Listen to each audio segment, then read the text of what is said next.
The strategic intent for Andy's Wellies was to produce high-quality shoes from the beginning. To track our success, we turned to the balanced scorecard approach, measuring both financial and strategic objectives.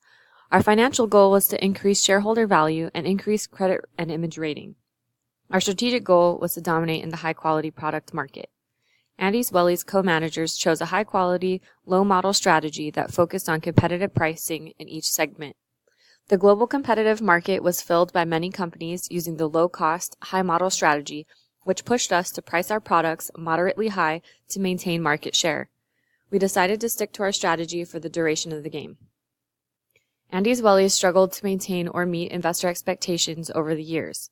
In years 11 through 13, the company was trying to compete at a broad level. Only once we scaled back did we see an upward trend emerge. Buying back shares of stock and building a plant in Europe, Africa has also boosted EPS, ROE, and stock price. Our high-quality, low-model strategy did not require excess plant capacity. However, in year 13, we chose to build a plant in Europe, Africa to better serve that region in the long run. Operating within production capacity allowed us to invest in upgrades to boost SQ rating, productivity, and reduce the reject rate by 50%.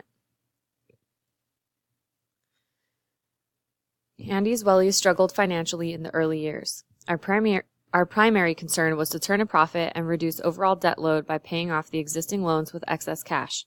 Once our credit rating improved, we financed a bit to complete the Europe-Africa building project.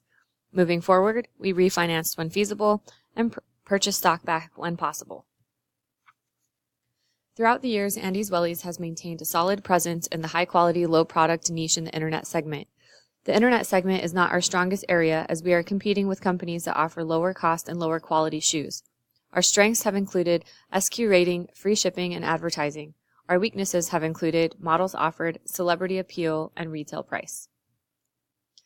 In the wholesale segment, our strengths remain the same throughout the years: high SQ rating, rebate offers, and retail outlets.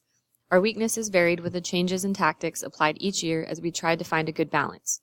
The weaknesses we've encountered are wholesale price and model availability, which tie into our overall strategy, retailer support, delivery time, and celebrity appeal.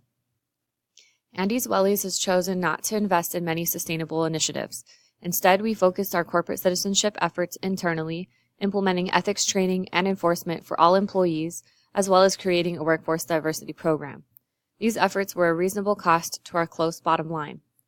We decided to give back in the form of dividends to shareholders almost every year instead. Andy's Wellies used private label sales to distribute any additional products left over from wholesale distribution. To keep production costs low and to avoid increased reject rates, we never utilized overtime production in order to enter this market.